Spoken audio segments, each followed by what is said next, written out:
Hey guys, it's Vera Sweeney from Permission to Hustle. And I wanted to do a really quick podcast today to talk a little bit about working beyond your measure. So, as most entrepreneurs, you're probably working with the thought that you are a one woman or one man show. And, quite frankly, that's how I've been viewing my life since 2005. Yes, I have my husband helping me throughout the years. I've had writers come on and off staff, and we have an accountant. There are people that definitely help us along the way. I am not isolated in a canoe. But the truth is, in order to expand and in order to grow and in order to build out your business larger than you can dream it, you really do need to hire a team. And I read something last week and it's been resonating with me, and I'm pretty sure I've mentioned it in prior podcasts, but you have to hire a team before you're ready to do that. And, hearing that, reading that, it's really been sitting with me. And I've been sort of thinking about the risk factor that goes along with that notion. Am I ready to start taking on the responsibility of bringing on more people, spending more money than maybe I'm comfortable spending at this moment given in time? And am I willing to gamble, take that risk in an attempt to grow my business out to the level where I can scale? Now, in my particular industry, it's pretty hard to scale. And, I'm just going to really customize this picture. I'm going to paint this picture, but I'm going to paint it my way. As a blogger, as an influencer, if you are in my space, it's really hard to scale because a lot of what we do depends on us. So it's me manning the video. It's me speaking at the conference. It's me going and signing a contract to do 3 videos a week for a brand in the city. And it's full circle around what's going on with my personal self.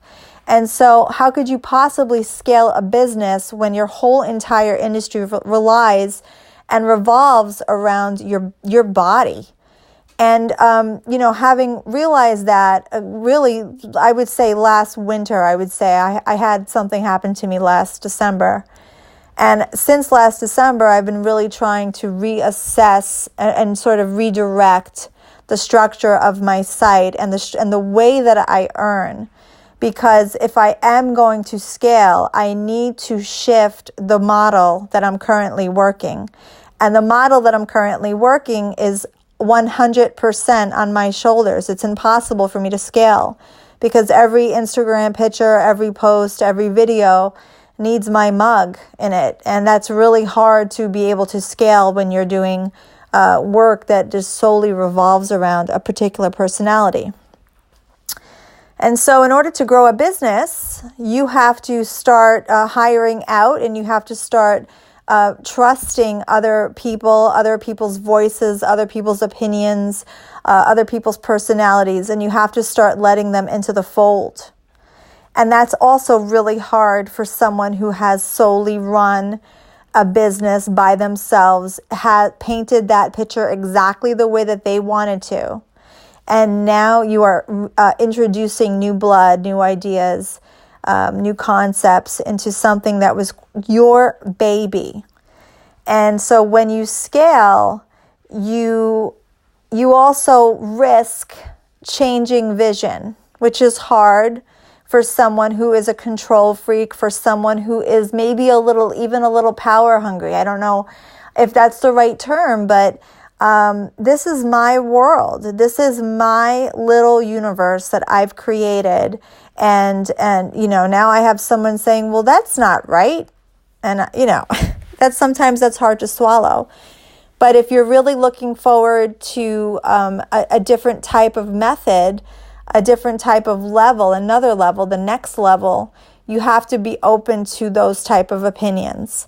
And so this is where I've been the last 6 months. I've been preparing for that next level, that openness, that contribution coming into the form of sort of, I don't know, a group. I'm bringing in people into the fold. And, you know, I recently hired a couple of people to help me with some writings.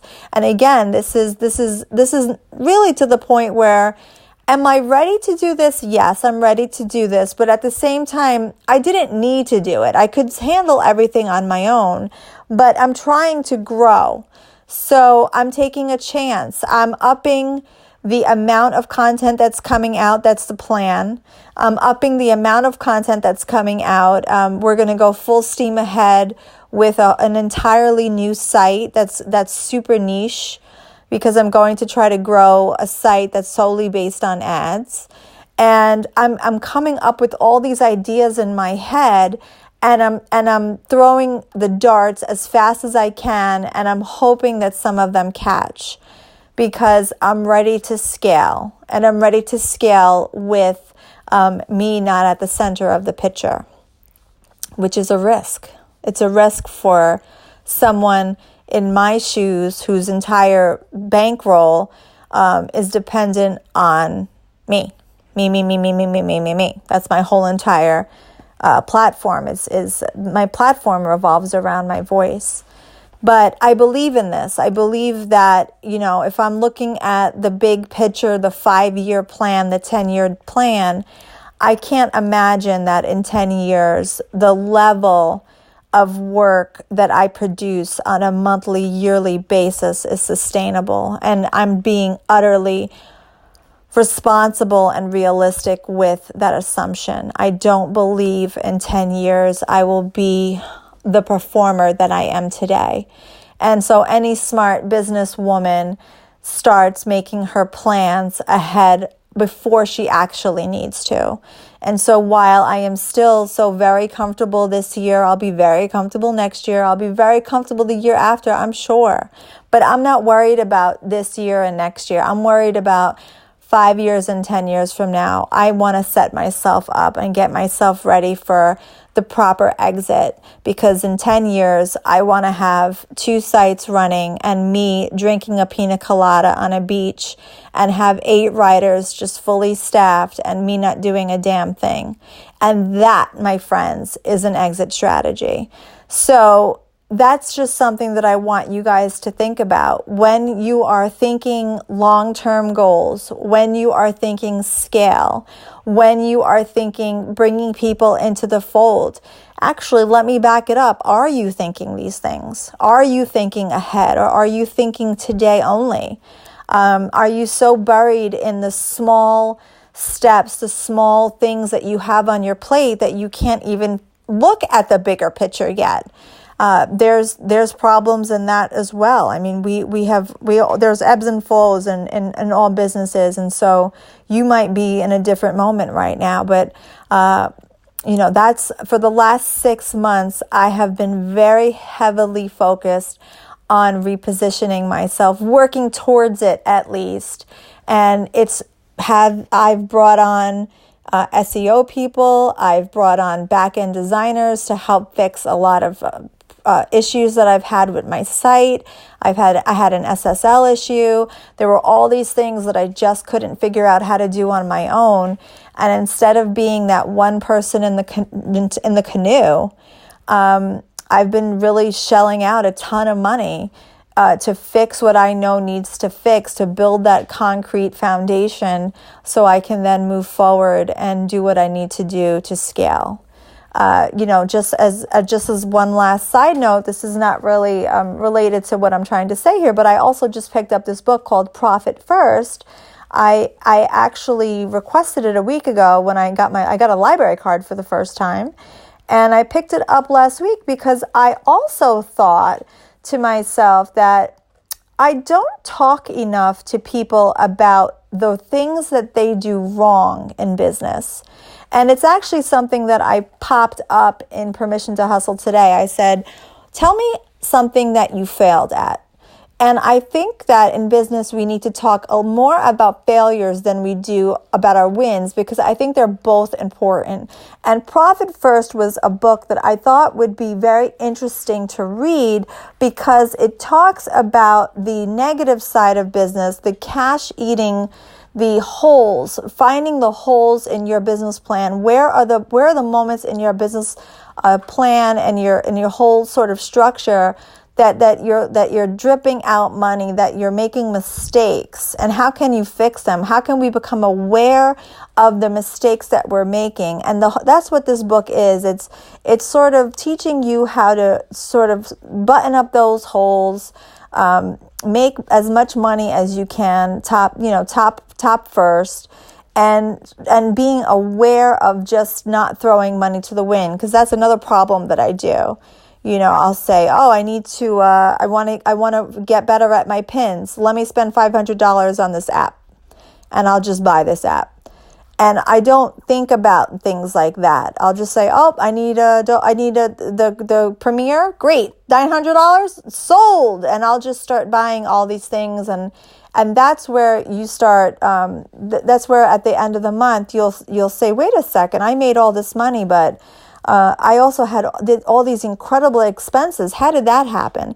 It happened because I carelessly spend when it comes to my business, and I don't want to do that anymore. And so I thought that by reading Profit First, it would give me an eye-opener to sort of stop myself from... I try to benefit myself. These are I'm doing these things to benefit myself. I'm doing taking courses and, buying programs and filters and all these sorts of things. But in the end, are they really necessary? And can I use that money in a better way? I'm going to say yes. And I just thought it would be an interesting read. So if it's something that is interesting to you, it's called Profit First. And just to give you an idea, one of the things it says in the back, it says, Profit First is a game changer. I implemented the system in both of my businesses and increased profits by 21%.